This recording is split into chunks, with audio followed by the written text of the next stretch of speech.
es la primera que vamos a leer. Romanos 8, 28, versículo 28 al final. Romanos 8, versículo 28 al final. Y así como estamos, hermanos, en pie, vamos a leer la palabra unidos.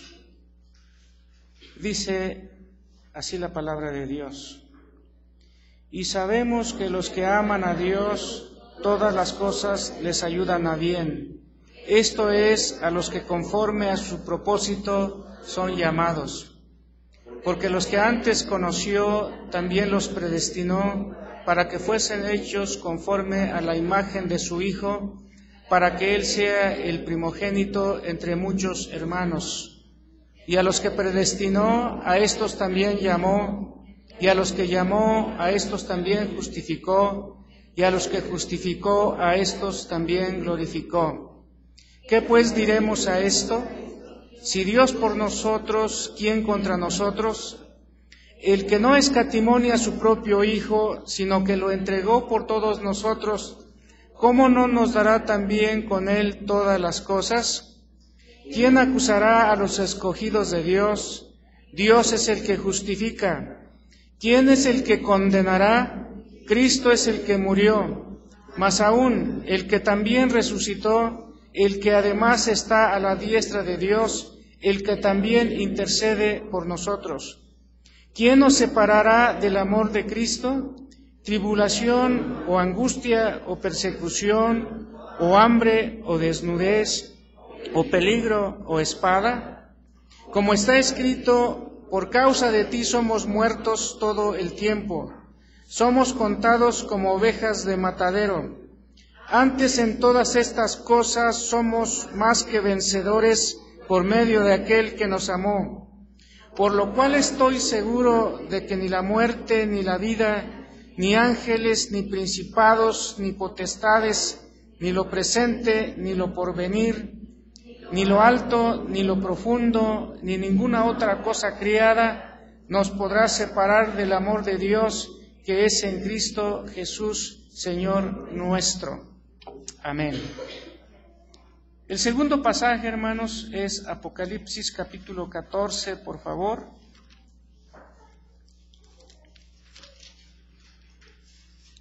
Versículo 13. Apocalipsis 14, versículo 13. Pasaje, hermanos, que también vamos a leer en voz alta todos. Dice así: oí una voz que desde el cielo me decía, escribe, bienaventurados de aquí en adelante los muertos que mueren en el Señor. Sí, dice el Espíritu, descansarán de sus trabajos, porque sus obras con ellos siguen. Oremos, hermanos. Padre Santo, en Cristo Jesús nos acercamos a ti para suplicarte que por medio de tu Espíritu Santo estés con tu iglesia presente, particularmente y en relación a tu palabra, para que todos entendamos y también nos des el poder para vivir la vida y sus implicaciones a partir de la enseñanza que aprendemos y que viene de ti. Oramos en Jesús. Amén. ¿Pueden sentarse, hermanos?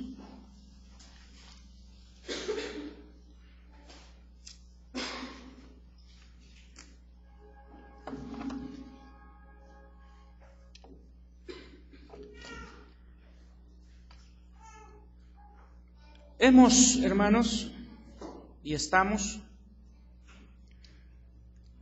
desarrollando los temas a partir de uno de los documentos que nos identifican como iglesia reformada, nuestra doctrina es reformada, nuestro sistema de gobierno es presbiteriano, es decir, los que están en la iglesia sirviendo al Señor a favor de ella, es decir, a favor de la iglesia, nos denominamos o nos llaman, así lo señala la Escritura, ancianos o presbíteros.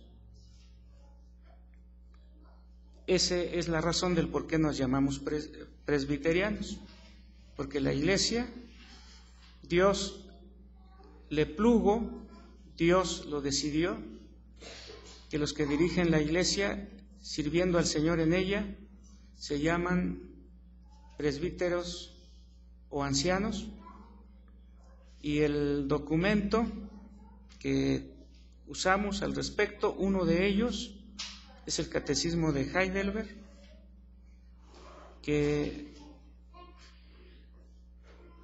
forma parte de los documentos que incorporan la doctrina bíblica.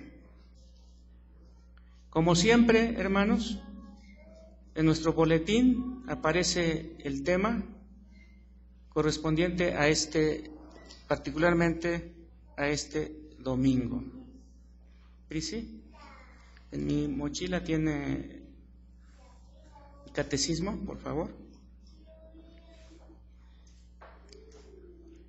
¿Sí han notado, hermanos?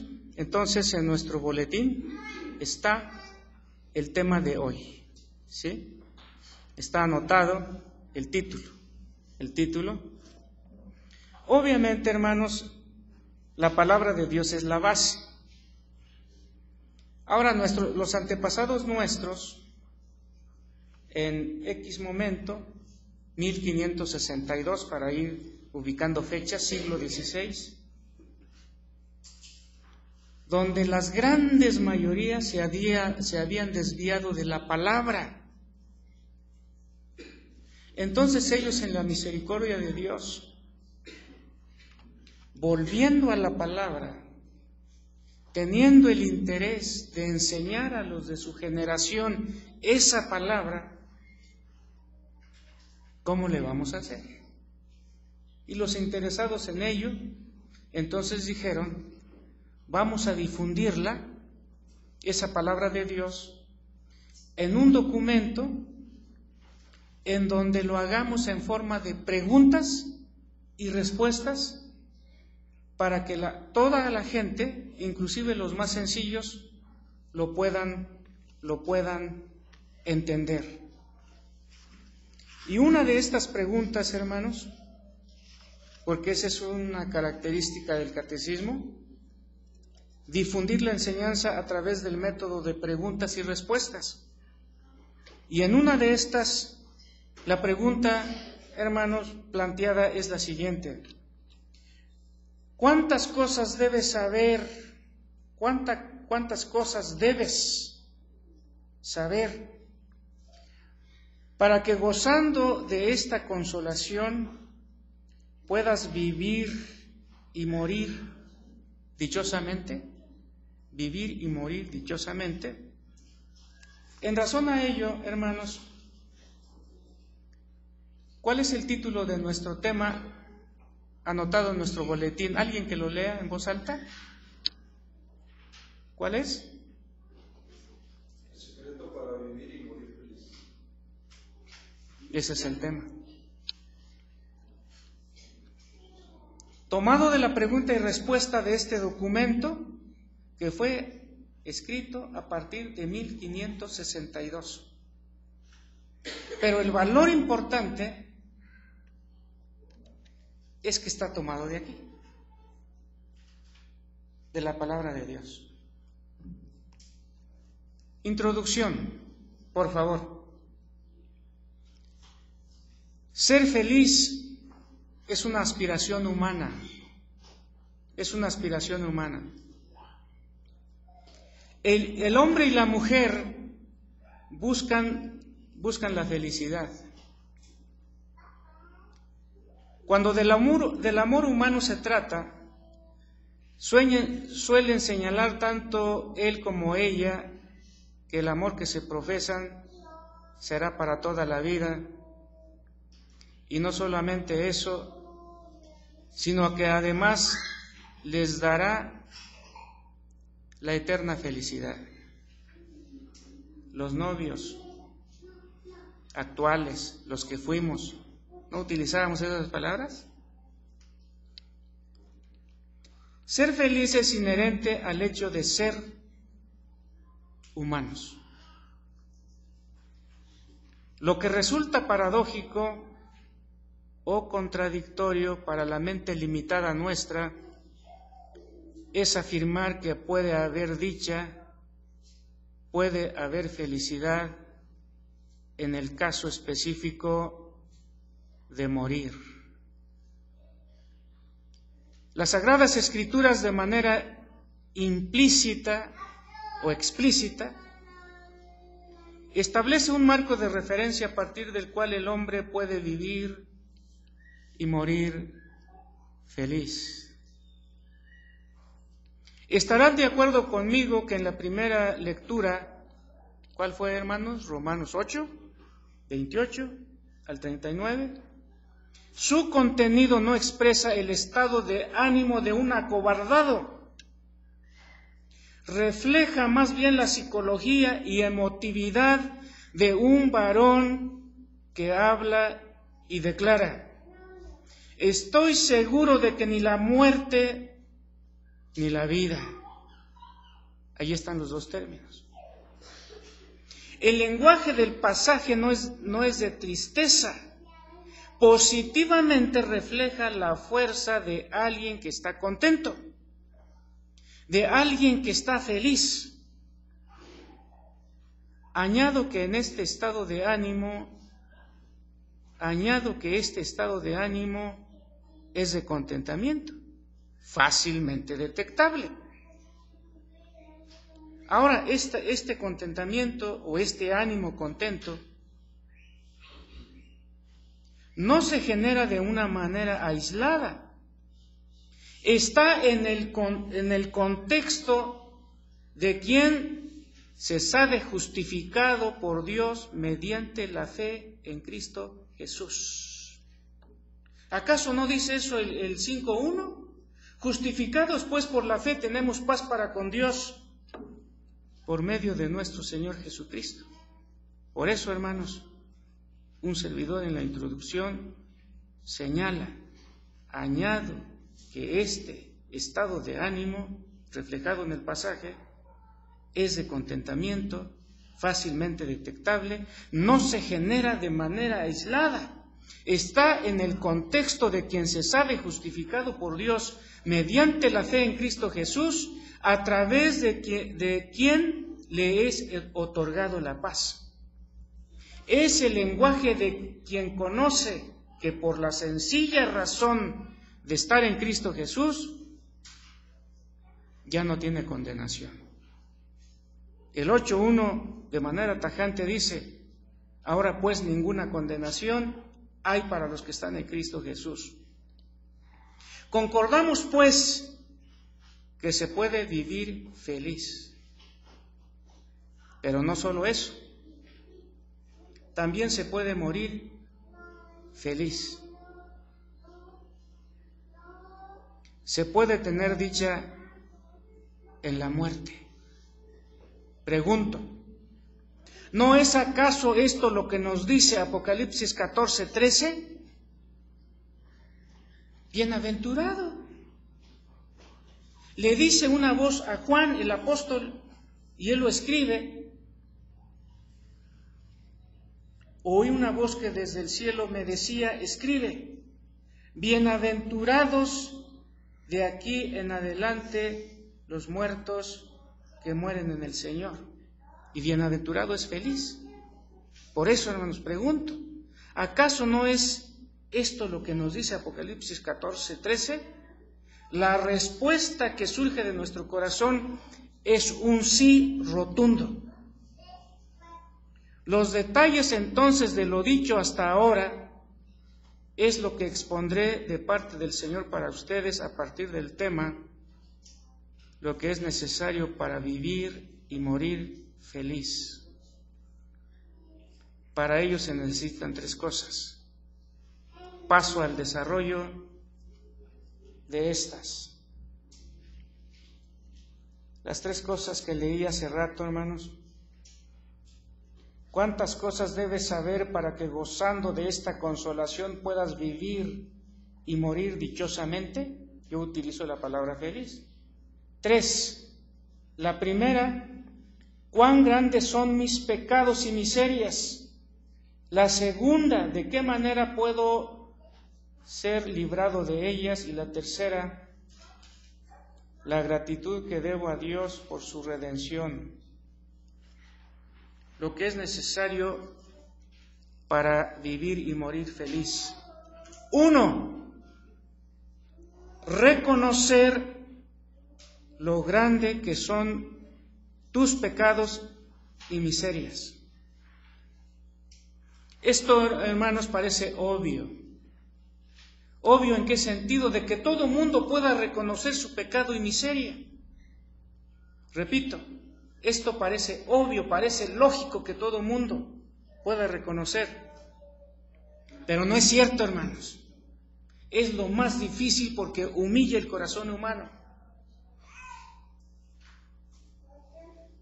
Señalo, hermanos, para desarrollar este punto, que los seres humanos nos podemos incluir inclusive, que somos especialistas en justificar nuestras maldades. Por ejemplo, hermanos, a las maldades, a los pecados, que así lo señala la palabra, el ser humano actual le llama enfermedad. Por ejemplo, hermanos, ¿qué han escuchado ustedes al respecto en relación al alcoholismo? Es una enfermedad. ¿No se dice eso?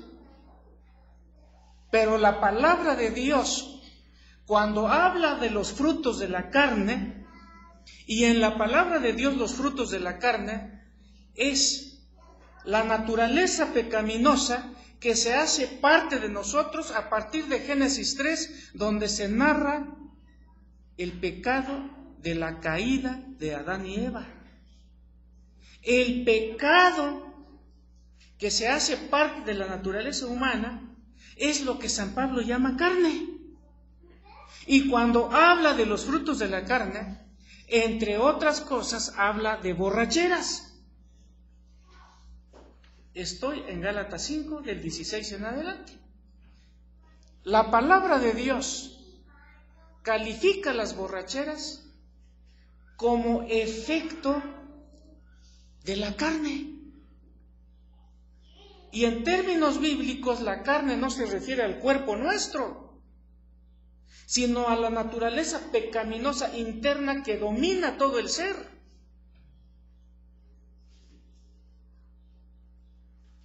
Reconocer lo grande que son tus pecados y miserias, pero el ser humano le llama enfermedad. ¿Será cierto, hermanos, que la bipolaridad, ustedes saben que hay una enfermedad que le llaman así, y es bipolar, que es una persona tranquila, como todo mundo, pero de repente se vuelve un energúmeno? ¿Será que realmente será una enfermedad? ¿Le llamarían bipolaridad en la actualidad si viviera Saúl el rey? Que hasta necesitaba y traían a David para que le tocara. Y entonces ya tenía tranquilidad. Dice uno de nuestros pastores, no, eso no se llama así, es tu conciencia. Ahora, por ejemplo, hermanos, el amor, para nosotros el amor humano, el amor de esposos, el amor de novios, etc., nosotros siempre lo catalogamos en relación a Dios. El amor humano lo da Dios en el corazón de los seres humanos.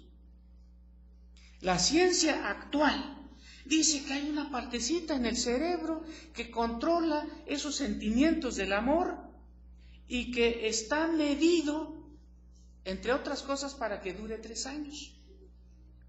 Y después de 3 años es de seguro el truene. ¿Por qué, hermanos? Porque ellos ya rechazaron la palabra. Y entonces todo lo van a catalogar, lo van a calificar, lo van a enmarcar alrededor de algo que no es la palabra. A veces, hermanos, los seres humanos hablamos o hablan del pecado como las travesuras que hice en mi vida. ¿Cuáles travesuras? Maldades, corrupciones. Pero estamos hablando, hermanos, que reconocer lo grande que son nuestros pecados y miserias parecería lo obvio, pero no, la gente lo disfraza con cosas como lo que estamos señalando, le llamamos enfermedad, le llamamos travesuras, o también desadaptación social.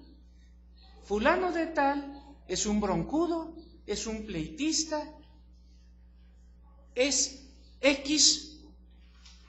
¿Por qué? Porque es un desadaptado. Hermanos, hay un libro que yo leí en mis años mozos, añísimos de atrás, que se llama El Zoo Humano, así se llama el libro, El Zoo Humano, autor Desmond Morris.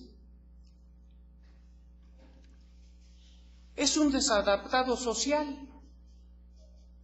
¿En qué consiste la desadaptación? Por ejemplo, un violador, un rezongador de sus padres, un violento para con sus hijos, para con su esposa, un asaltante, un asesino, los pleitos en todos los lugares, oficinas de gente culta o gente sencilla, pero pleitistas de primer nivel. Eso es lo que nosotros vemos, detectamos, percibimos en la vida cotidiana. Groserías con el claxon. Todo mundo quiere las ventajas.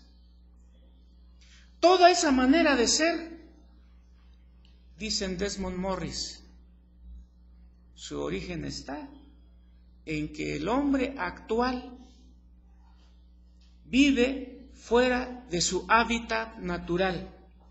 Y para que entendamos la problemática humana, algunos de los cuales he señalado, dicen Desmond Morris, hay que ir a un zoológico. Por eso su libro se llama El Zoo Humano. ¿Y qué vamos a ver en el zoológico? De que en el zoológico los animales se comportan de X manera porque están fuera de su hábitat natural. Y si lo regresamos a su hábitat natural, que es la selva o donde viva cada animalito, su comportamiento será distinto. Entonces el ser humano, alguna de las cosas de las cuales hemos señalado, se comporta de esa manera porque está fuera de su hábitat, está desadaptado. ¿Y cuál es su hábitat, hermanos? Desmond Morris dice, es la tribu.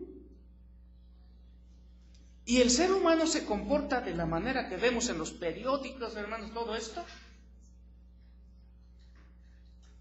porque es producto de que el ser humano vive en la supertribu. Eso es lenguaje de Desmond Morris. ¿Qué es la supertribu? Las ciudades grandotas.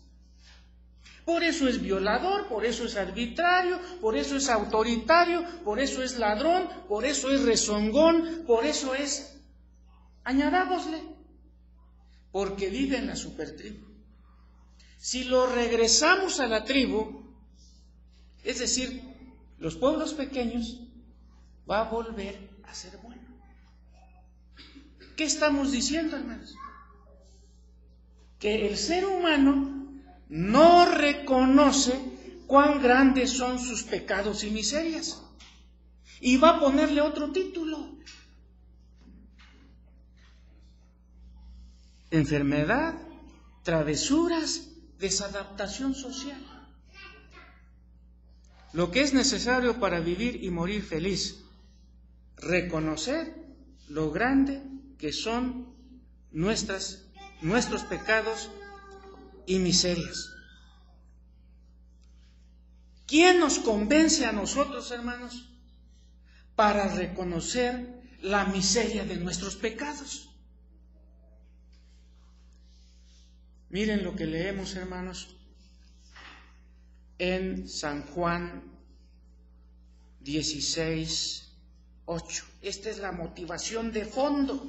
Este es el fondo del por qué en algún momento la persona llega a reconocer lo grande que son sus pecados y miserias. 16:8. San Juan. Jesús está hablando del Espíritu Santo porque Él ya se está despidiendo de sus discípulos. Y en el 16:8 señala de manera clara una de las razones y objetivo de la venida del Espíritu Santo. Y cuando Él venga, convencerá al mundo de pecado, de justicia y de juicio. Por eso los cristianos, hermanos, ya no le llamamos travesuras, ya no decimos que está desadaptado, ya no le llamamos enfermedad. ¿Por qué? Porque el Espíritu Santo de Dios ya trabajó en nuestro corazón para convencernos de nuestro pecado y de nuestra miseria. En el contexto de San Juan 16:8 que hemos leído, hermanos, los judíos que crucificaron a Jesús, cuando crucificaron a Jesús, se sentían no matando al Hijo de Dios, sino que se sentían sirviendo a Dios. Se sentían crucificando a un impostor. Se sentían crucificando a un blasfemo. ¿Se acuerdan que el sumo sacerdote dirigiéndose a Jesús le dijo: te conjuro por Dios que nos digas si eres hijo de Dios? Jesús simplemente contestó: tú lo has dicho. ¿Y cómo reaccionó el sumo sacerdote? ¡Ha blasfemado! ¿Qué más delito necesitamos? Entonces, hermanos, cuando lo crucifican, no se sienten matando al Hijo de Dios. No se sienten cometiendo no solamente un magnicidio, sino un pecado de lesa humanidad, sino que se sienten, repito, sirviendo a Dios. ¿Y qué pasó cuando vino el Espíritu Santo? ¿Qué hizo con ellos? Los convenció de su pecado. Por eso cuando San Pedro, 50 días después de la resurrección de Jesús, predica en Hechos 2 y les dice: ustedes lo mataron, pero ¿saben qué? Dios lo había planeado así. Pero vosotros matasteis al autor de la vida. Y cuando esto escucharon, hermanos, dice que la palabra, como que si algo atravesó su corazón, y le dijeron a Pedro: hermano, ¿qué haremos? Y Pedro les dijo: arrepiéntanse. ¿Por qué, hermanos? Porque reconocieron lo grande de sus pecados y la concreción de su pecado, que es la miseria, porque habían matado al autor de la vida. Hermanos, ¿por qué los que estamos aquí? Porque en algún momento reconocimos nuestro pecado. Hemos dicho, hermanos, inclusive cuando se efectúa la profesión de fe, reconoces, hermano, que por naturaleza eres pecador? Eso es una de las preguntas. ¿Y qué dice el que hace su profesión de fe? Sí reconozco. ¿Por qué? ¿Porque lo forzó su papá? ¿O porque el pastor le dio estudios y para que el pastor no se sienta mal? ¿O el anciano? No, hermanos, ¿saben por qué? Porque el Espíritu Santo, como dice aquí, cuando Él venga, y ya vino, convencerá de pecado. Por eso nosotros, miren, diametralmente opuesto, ¿quieres ser feliz? Reconoce tu pecado. El mundo no enseña eso.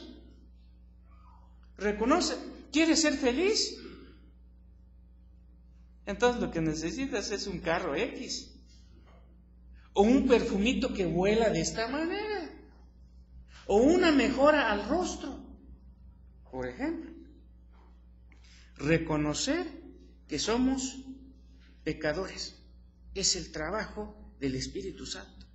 Por eso cuando esto pasa en el corazón, hermanos, algunos dicen que fue anónimo, otros se lo atribuyen a León Felipe. Pero hay una parte que su famoso soneto al Cristo crucificado dice: muéveme verte en una cruz y escarnecido. Muéveme ver tus afrentas y tu muerte. Muéveme, oh Dios, de tal manera.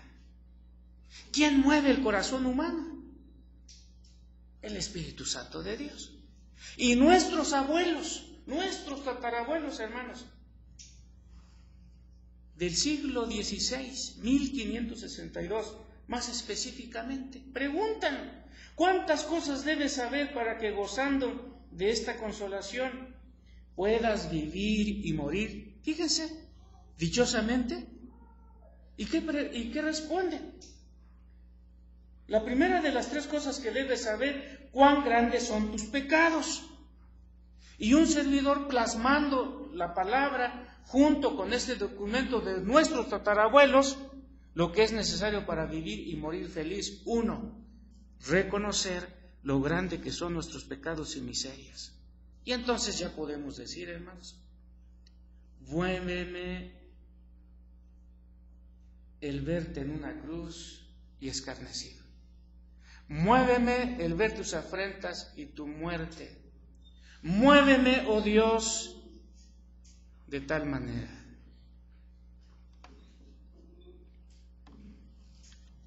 En segundo lugar, hermanos, para ser felices o para vivir felices o dichosos es el término de nuestro documento,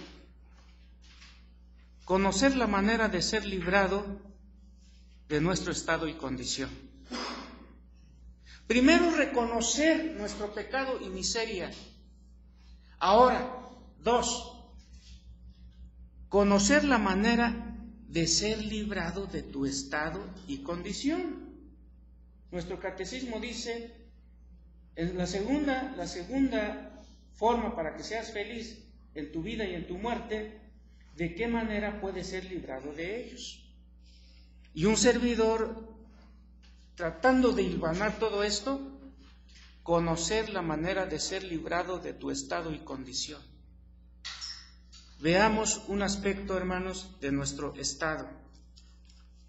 En un famoso capítulo de las Sagradas Escrituras, Salmo 51, 5, muy conocido por todos, hermanos, dice así, Salmo 51, 5. He aquí en maldad he sido formado y en pecado me concibió mi madre. Esa es nuestra condición. Ya lo dije en una ocasión, hermanos, pero a veces hay conceptos que no se quedan a la primera. Lo reitero ahora en razón al punto en donde estamos. En la teología, hermanos, en la teología se enseña, cuando se habla precisamente de la naturaleza humana, se habla de su estado y condición. ¿Y cuál es su condición? La condición es de culpa. Porque dice la palabra, por cuanto todos pecaron. Previo a esos versículos, el apóstol San Pablo dice, no hay justo ni aun uno. Eres culpable ante Dios. Por lo tanto, ¿tu condición cuál es? Culpable. Culpable. Y se dice que la condición, hermanos, el estado es la relación que guarda la persona respecto a la ley. En relación a lo que estamos enseñando, hermanos, diríamos, ¿qué es el estado? La condición que guarda la persona respecto a la ley de Dios. ¿Y cuál es ese estado? Culpable.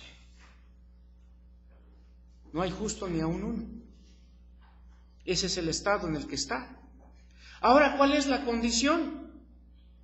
La condición en el sentido humano es que cuando alguien es declarado culpable, lo meten a la cárcel. Estar encarcelado es la condición, a partir de su estado, que es el de culpa. Pero muchas veces, hermanos, ustedes saben que hay delitos que no necesariamente darán con el culpable a la cárcel. ¿Por qué? Porque si ese delito está tipificado en la ley para que no rebase X cantidad de años, entonces puede estar libre con un pago que le llaman fianza. Y la persona entonces sigue viviendo como cualquiera porque pagó fianza.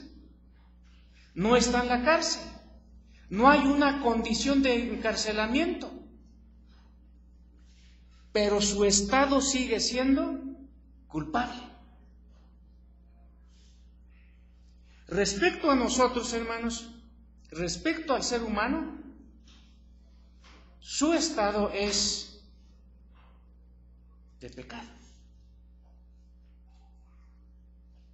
Aunque sobre la marcha de la vida no sea un mujeriego, no sea un alcohólico, no sea un ladrón, que sería su condición. Pero ustedes, pregunto, ¿cómo consideramos los que no son ladrones, los que no son violadores, los que no son corruptos? Delante de Dios, por el hecho de no ser eso, pregunto, ¿no son culpables? Claro que sí. Por lo tanto, su estado es pecaminoso.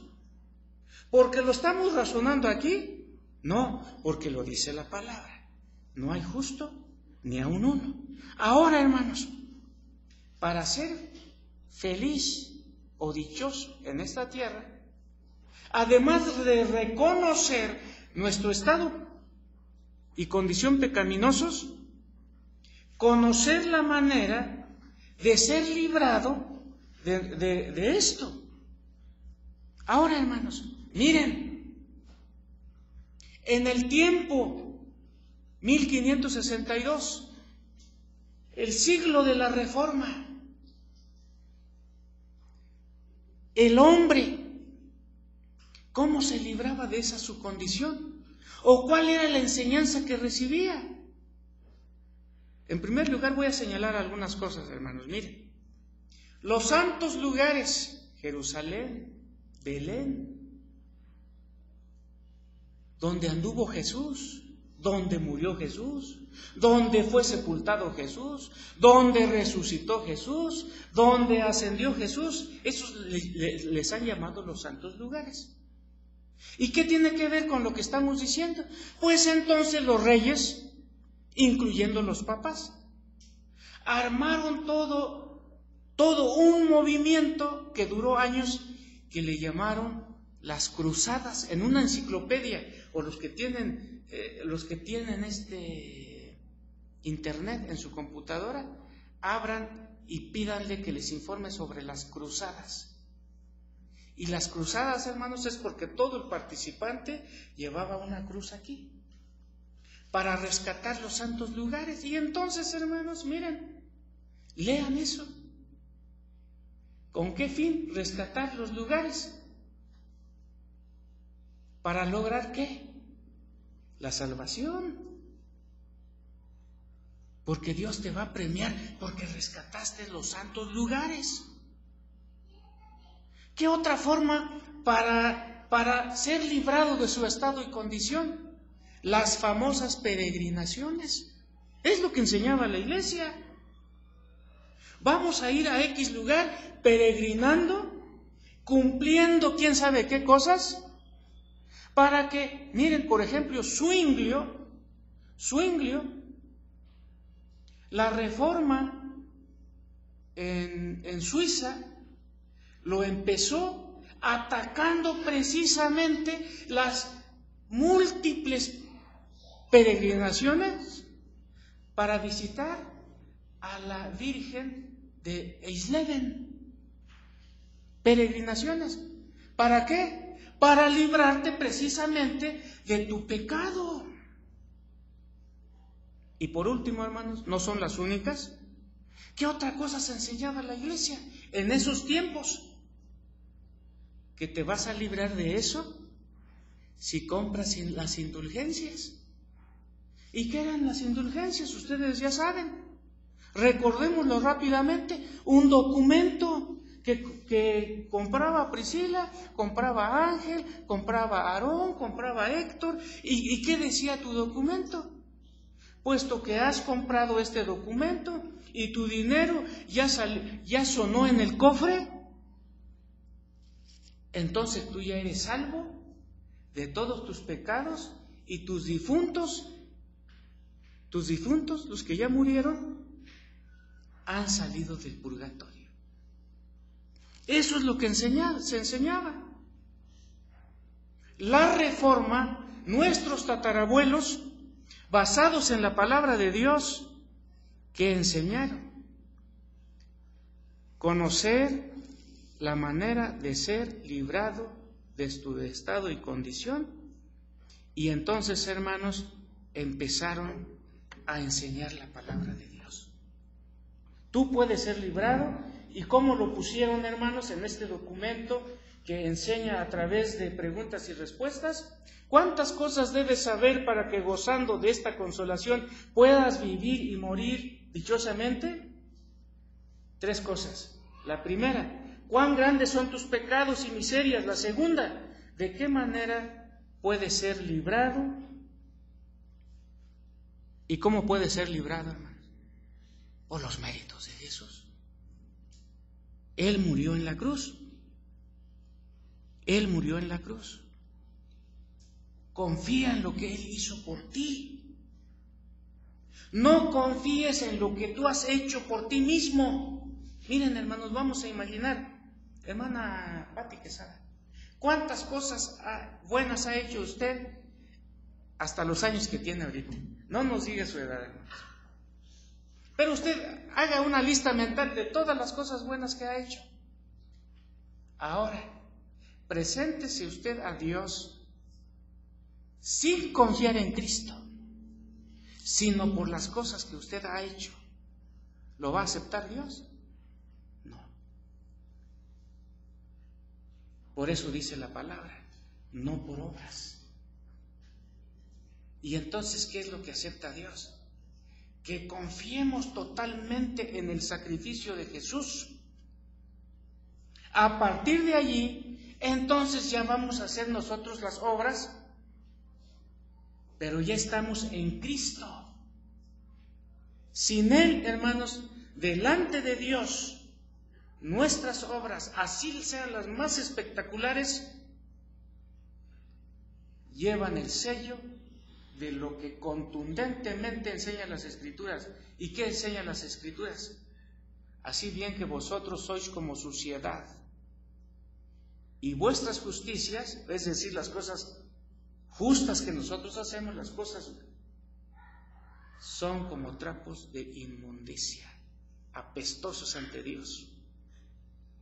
¿Cuándo son como perfume agradable, hermanos?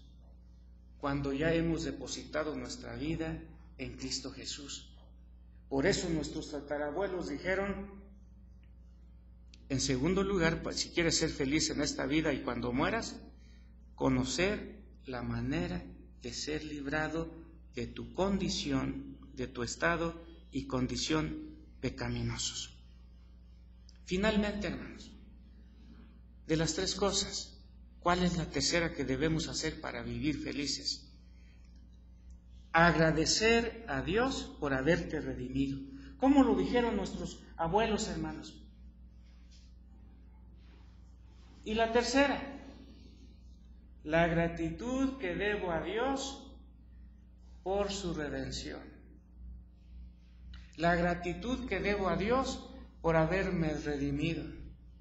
Alguien narraba, hermanos, que cuando le presentaron a Jesús, tal como lo describe en las Sagradas Escrituras, escucha de ese mensaje, dijo, que se baje Él, porque yo soy el que merezco estar allí. Y eso es verdad, hermanos. Nosotros somos los que deberíamos estar. Pero ¿qué nos dice la tercera condición escritural para vivir y morir felices? Agradecer a Dios por haberte redimido. Por ejemplo, hermanos, en 2 de Corintios, capítulo 9, versículo 15, hay una expresión muy bonita y relacionado íntimamente con lo que estamos diciendo. 2 de Corintios 9, 15. De manera muy alegre, con mucho contentamiento en el corazón, feliz, el apóstol dice, gracias a Dios, ¿por qué, hermanos? Por su don inefable. Gracias a Dios por su don inefable. Y ese don de Dios para nosotros, hermanos, que no se puede explicar con palabras humanas, es el regalo que nos dio Dios en la persona de su Hijo. En Efesios, hermanos, capítulo 5, versículo 8, hay también una cuestión concreta respecto a agradecer a Dios por haberte redimido, por habernos redimido. Porque en otro tiempo erais tinieblas, mas ahora sois luz en el Señor, andad como hijos de luz. Entonces, hermanos, andar como hijos de luz es una forma específica de agradecer a Dios, además del agradecimiento verbal. Porque el agradecimiento verbal es lo que en palabras podemos decir, pero también en nuestro estilo de vivir. Por eso en el 5:8 de Efesios habla del estilo de vivir, porque en otro tiempo erais tinieblas, mas ahora sois luz en el Señor. Andad como hijos de luz. Y finalmente, hermanos, en 2 de Tesalonicenses, el capítulo 2, en el versículo 13, 2 de Tesalonicenses 2:13, dice así, hermanos. Pero nosotros debemos dar siempre gracias a Dios,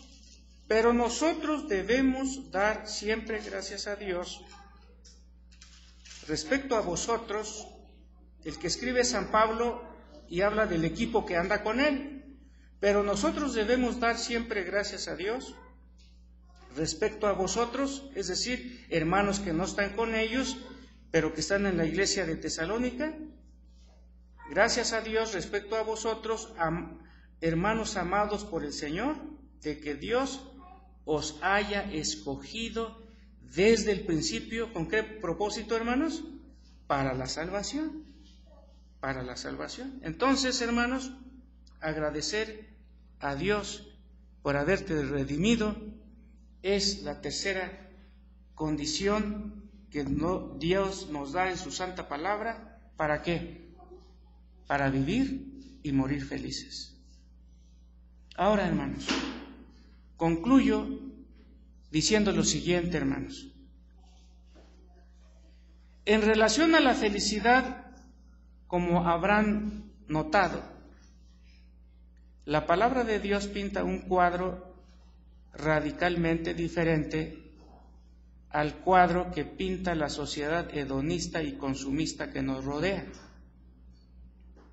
Para estos últimos, la felicidad se logra si se tienen bienes materiales, carros, casas, títulos académicos, añaden más, tener mujeres u hombres, según sea el caso, vino, dinero.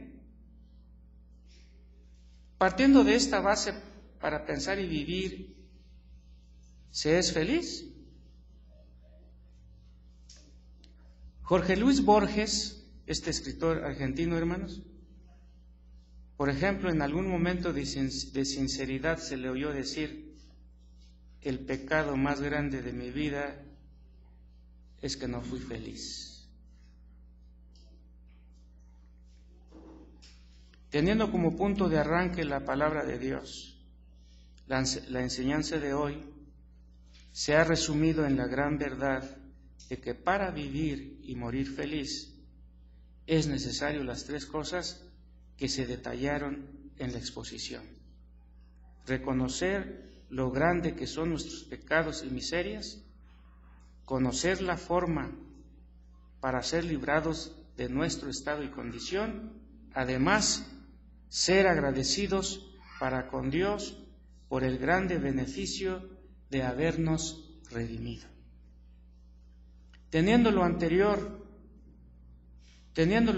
como los antecedentes de nuestra historia doctrinal, nos identificamos totalmente con la enseñanza bíblica y con aquellos hermanos nuestros que incorporaron en sus documentos de fe para adoctrinar a las gentes del siglo XVI, lo que también los cristianos de hoy tenemos el gran privilegio de conocer y la gran responsabilidad de heredar a nuestros hijos, para que vivan felices y cuando llegue su tiempo, nuestro tiempo de morir, seamos bienaventurados, como dice la palabra de manera inequívoca en Apocalipsis 14:13. Como decía Johann Sebastian Bach, solo a Dios la gloria. Amén. Nos ponemos de pie, hermanos, para orar. Padre que estás en los cielos, tú nos creaste para vivir felices. El pecado y sus consecuencias nos convirtieron en corruptos, en pecadores, y no solamente viviendo en miseria, sino siendo miserables. La felicidad, por otra parte, que es aspiración humana, sí es real en la vida de la gente, como hemos dicho hoy, cuando hace tres cosas que no lo dice nadie entre los seres humanos, sino tú, Padre, a través de tu santa palabra. Y hemos expuesto hoy, basados en tu palabra, y en el documento que escribieron nuestros antepasados, cuando nos señalan cuáles son las tres cosas que debemos saber para vivir y morir con dicha. Y es lo que hemos recordado, visto y expuesto hoy. Reconocer cuán grandes son nuestros pecados y miserias. Y gracias porque nosotros lo hemos reconocido como el trabajo de tu Espíritu Santo en nuestras vidas, que nos convence, entre otras cosas, de pecado, de justicia y juicio. Pero no solamente reconocer nuestro pecado y miseria, sino reconocer lo que tú nos das como medio para librarnos de nuestro estado miserable y condición de esclavos. ¿Y cuál es esto? Precisamente que lo que tú hiciste, Padre, a nuestro favor en la persona de Jesús es lo que nos libra. Porque Él mismo dijo, Jesús, conoceréis la verdad y la verdad os hará libres. Y gracias porque el sacrificio perfecto de Jesús que has abonado a nuestro favor es lo que nos libra, Señor. Finalmente, lo que nos permite en esta vida vivir felices, inclusive aunque sea paradójico y en muchos sentidos contradictorio, pero no lo es porque tu palabra dice que lo que también nos hace vivir y morir felices es ser agradecidos a ti por la redención que nos has dado en Cristo Jesús. Y cuando esto hacemos, Señor, entonces para nosotros, como dice tu santa palabra, ya no hay condenación. Oramos en Cristo Jesús. Amén. Pueden sentarse.